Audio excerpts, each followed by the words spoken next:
कहानियां बाइबिल की। आग की भट्टी। एक बार की बात है जहां 3 यहूदी जवान रहते थे जिनका नाम शद्रक, मेशक और अबेदनगो था। इन तीनों जवानों को इज़राइल से बाबुल नामक देश लाया गया। उस समय बाबुल का राजा नबूकदनेस्सर था। रस्से को जोर से खींचो। उस राजा ने करीब 90 फुट ऊंची सोने की एक मूर्ति बनवाई।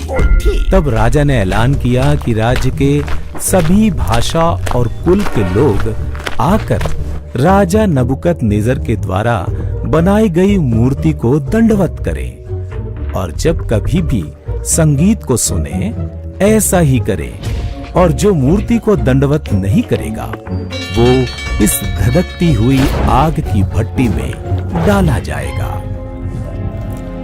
और जब कभी भी संगीत बजता सभी लोग उस मूर्ति के आगे झुक जाते थे, परंतु शद्रक, मेशक और अबेदनगो ऐसा नहीं करते थे क्योंकि वे यहूदी थे और वे एक ही सच्चे परमेश्वर की आराधना करते थे।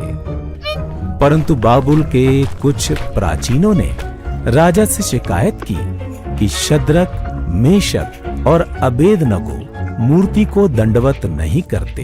क्या? राजा यह सुनकर बहुत क्रोध से भर गया। राजा ने शद्रक, मेशक और अबेदनगो को बुलाकर पूछा कि यह बात सच है कि नहीं।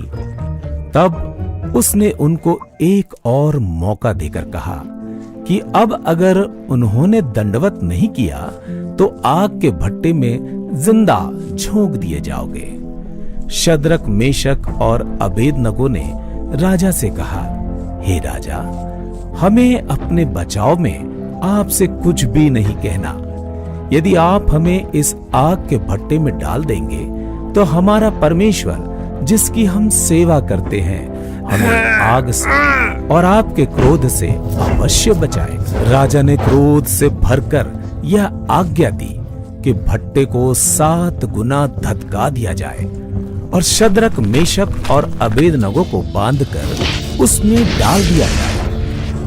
आग इतनी भड़की हुई थी कि जिन सिपाहियों ने उनको भट्टे में डाला वो झुलस गए। राजा ने भट्टे की ओर देखकर पूछा, क्या हमने तीनों को बांधकर भट्टे में न डाला था?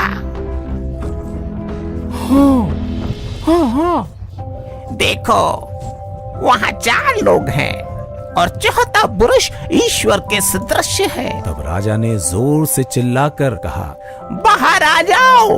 तब शद्रक, मेशक और अबेदनगो भट्टे से बाहर आ गए और लोगों ने देखा कि आग ने उनका कुछ भी नहीं बिगाड़ा। तब राजा नबूकदनेस्सर ने झुककर शद्रक, मेशक और अबेदनगो के परमेश्वर को दंडवत किया और यह आज्ञा निकाली कि जो कोई भी शद्रक, मेशक और अबेदनगो के परमेश्वर की आराधना नहीं करेगा उसे दंडित किया जाएगा। तब राजा ने शद्रक, मेशक और अबेदनगो को अपने महल ले गया। शद्रक, मेशक और अबेदनगो ने अपने जीवित परमेश्वर पर विश्वास किया, यहाँ तक कि अपनी जान देने से भी नहीं डरे।